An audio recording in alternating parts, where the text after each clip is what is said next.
Bismillahirrahmanirrahim. Assalamu alaikum. One of the best lessons in your life you can learn is to master how to remain calm in your life. ज़िंदगी में बहुत सारे issues आते हैं, बहुत सारी problems आती हैं। उन प्रॉब्लम्स के साथ ज़िंदगी में अपने आप को काम रखना और कंपोज़्ड रखना। कुछ लोग होते हैं ज़रा सी कोई प्रॉब्लम आती है तो उस पर रिएक्ट करना शुरू कर देते हैं, बहुत ज़्यादा परेशान हो जाते हैं। जबकि नो डाउट परेशान होना जो है इट्स नेचुरल, ये कुदरती फ़ेल है और इंसान नेचुरली परेशान हो जाता है, लेकिन कुछ लोग उसको अपने ऊपर सवार कर लेते हैं। अब यहाँ पर असल समझने की बात ये है कि हमारे परेशान होने से हमारा मसला तो हल नहीं हो सकता, उस पे रोने-धोने से कुछ भी चीज़ें सॉर्ट आउट नहीं हो सकती हैं और उसका शोर मचाने से।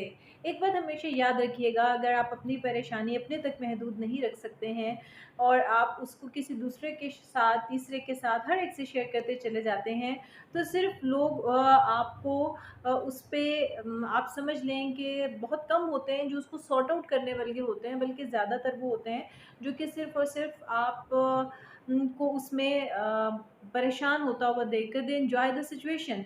सो कोशिश किया करें, अगर मैं बात करूँ कि अगर हस्बैंड वाइफ रिलेशनशिप की बात करूँ, वहाँ पर कोई प्रॉब्लम आ जाए तो they should sort these problems within themselves. उनको अपने दरमियान ही उन मसाइल को सॉल्व करने की कोशिश करनी चाहिए। इसी तरह से किसी को कोई फाइनेंशियल इशू आ जाए तो तब भी ये कोशिश होनी चाहिए कि वो खुद से उसको सॉर्ट आउट कर सकें, बिकॉज़ अगर आप उस पर रिएक्ट करेंगे और उसको सेपरेट करना शुरू कर देंगे तो उससे कोई भी फ़ायदा नहीं होगा।